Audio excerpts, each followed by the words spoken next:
pour cette 19e journée de National. Comme vous le voyez à l'image, le Nîmes Olympique reçoit le Valenciennes Football Club, deux anciens pensionnaires de Ligue 1. Un nouveau duel remporté par le capitaine nîmois.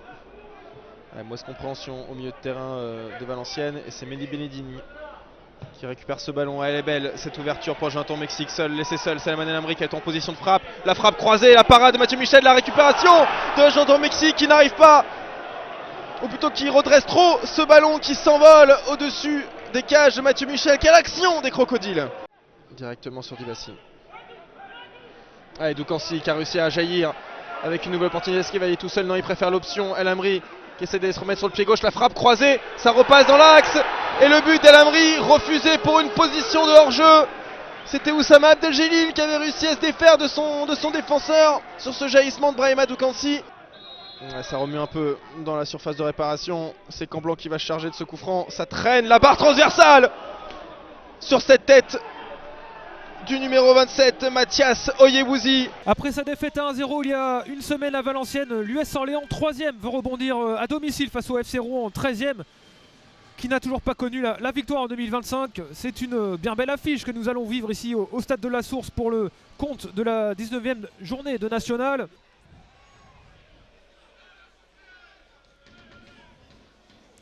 Et l'ouverture du score là, qui est venue un peu de nulle part pour le FC Rouen. Elle est signée justement Hicham Benkaïd. Benkaïd bizarrement esselé là au milieu du terrain avec Mbok, le bon déboulé d'Mbok qui va se heurter au rempart Vincent Viau. Morgan Jean-Pierre, il va centrer directement du pied gauche. La tête de Fedel Koumisti, et c'est la main ferme d'Axel Maraval qui va sortir ce ballon au corner. Pour le pied gauche de Grégory Berthier. Attention avec cette occasion, et c'est Fedel Koumisti qui se retrouve tout seul au deuxième poteau, qui vient offrir l'égalisation à l'US Orléans. Le goléador de l'US Orléans, Fedel Koumisti, qui marque son 9e but de la saison ici, qui vient redonner espoir aux jaunes. Le Goujon qui va centrer en première, attention. La frappe du pied gauche, elle est bien sortie par Axel Maraval. Cette frappe de Guillaume Cousse. Charles Haby en pivot, bien joué. Avec Benzekami qui va tenter.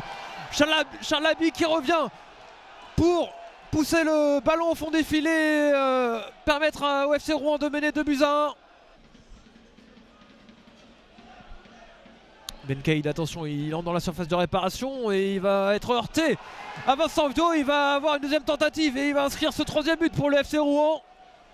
Son 2e but de la soirée, Hicham Benkaïd.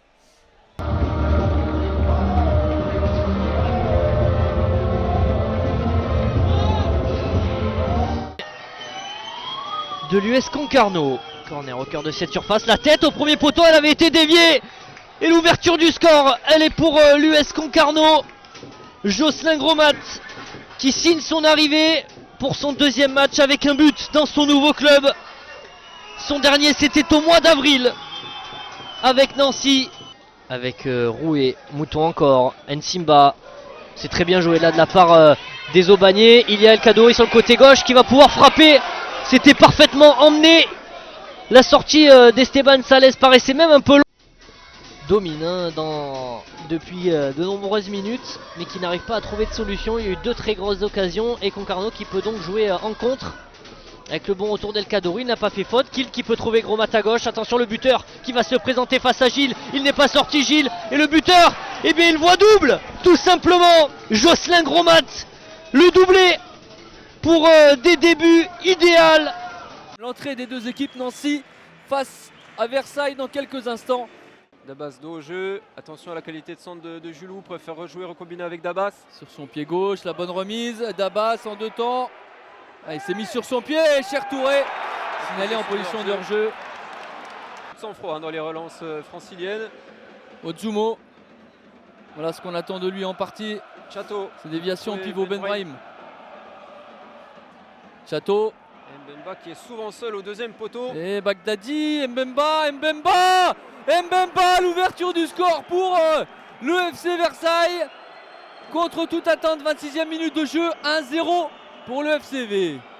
Question à seulement la demi-heure de jeu, mais on sait que Pablo Correa est un spécialiste du coaching payant. Et on en parlera tout à l'heure, c'est vraiment impressionnant.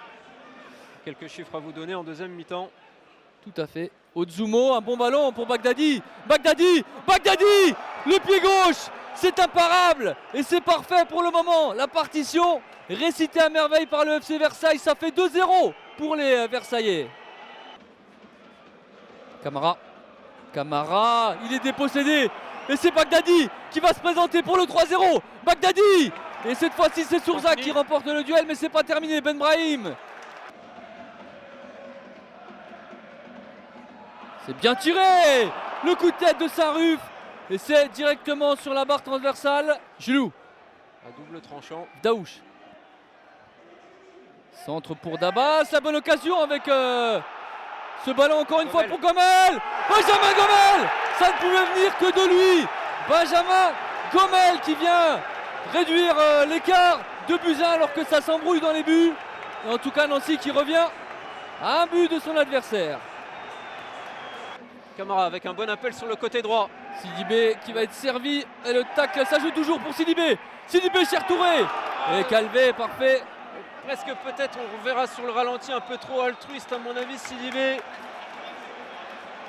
L'angle était bouché, là on va revoir. Et carton rouge aussi pour Bemba, c'est Bemba. Le coaching va à nouveau payer du côté de Pablo Velasquez Correa. Avec ses super subs. Boabdeli. Ouais, bon ballon. Très bon ballon pour Touré. Quel but! Quel but de l'AS Nancy-Lorraine! Les deux compères Boabdeli pour Cher Touré. La volée du droit, ses petits filets, ça fait 2 buts partout. Premier poteau dégagé par Alticulak. Evans Dans la boîte, la tête de Saint-Ruf. La barre transversale. Ils sont incroyables, ces Nancéiens, Teddy Bouriot. Incroyable. Incroyable Nancéiens qui vont au bout du temps additionnel. Pablo Correa est sur le terrain. Il est en fusion, l'entraîneur nancéien. C'est incroyable, mais à nouveau, Nancy qui renverse le scénario de 0-2. Ils parviennent à gagner ce match 3-2 pour Nancy. L'entrée des deux équipes sur ce terrain synthétique du Stade Pelé. Pluie battante, plus de buts ce soir, peut-être. Réponse dans 90 minutes. Un petit quart d'heure maintenant. Les Caladois sont davantage en maîtrise, davantage en camp adverse, davantage tranchant, davantage sur les centres. Idrissa Ba, la remise qui n'est pas bonifiée par Achille Anani. Et finalement, Monzongo remet directement sur Moussaguel. Bien joué techniquement pour écarter sur Karamoko. Ah, le centre sur la tête de Kenny Rocha. Le Paris 13 Atlético n'a marqué qu'une fois en première période en 2024 à domicile. 2 matchs consécutifs avec un but inscrit. En plus, ce buteur-là vient marquer. Oui, à domicile. Kenny Rocha. Une surprise en chasse une autre. Mais c'est plus surprenant finalement de voir les Parisiens à ce niveau-là. Les Parisiens buteurs et Kenny Rocha 2 fois de suite. Valerio bien joué, première intention dans le bon sens en plus pour offrir un peu de profondeur à Rokia. Et Anani qui va manquer le cadre sur cette reprise en première intention un petit peu écrasée. Encore un corner pour Paris, 55e minute. Et c'était Verrekeule Mangas et finalement de temps. Oh, l'énorme arrêt de Sullivan Péan sur la frappe de Diarra.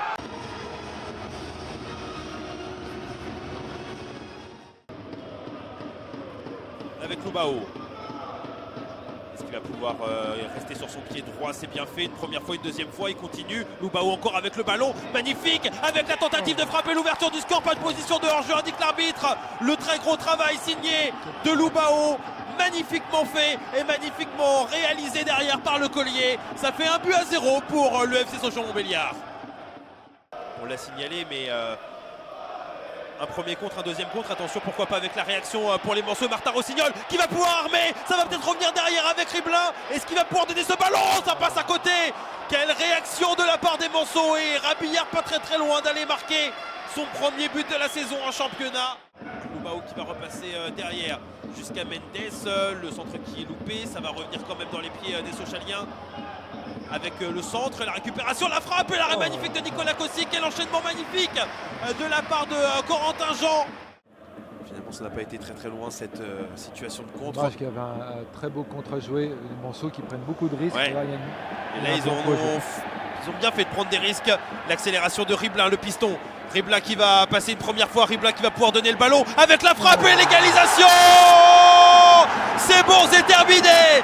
La dernière fois qu'il avait marqué, c'était en novembre 2023 en championnat.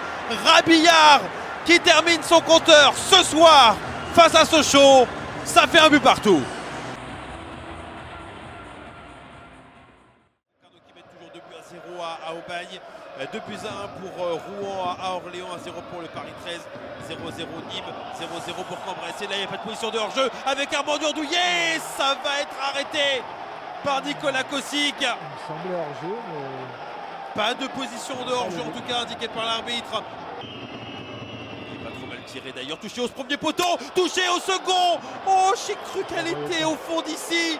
Geoffrey Durban pas loin de s'offrir son premier but avec ses nouvelles couleurs. Finalement non. C'est bien fait là de la part de Brissogade.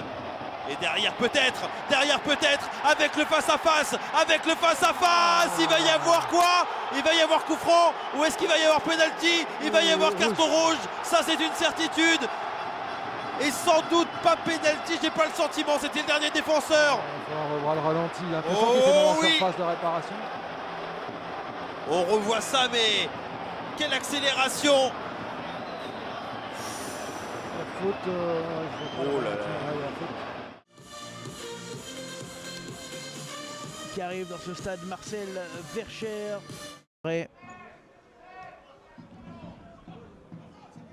Bladi, toujours, qui essaie de faire la différence à chaque fois.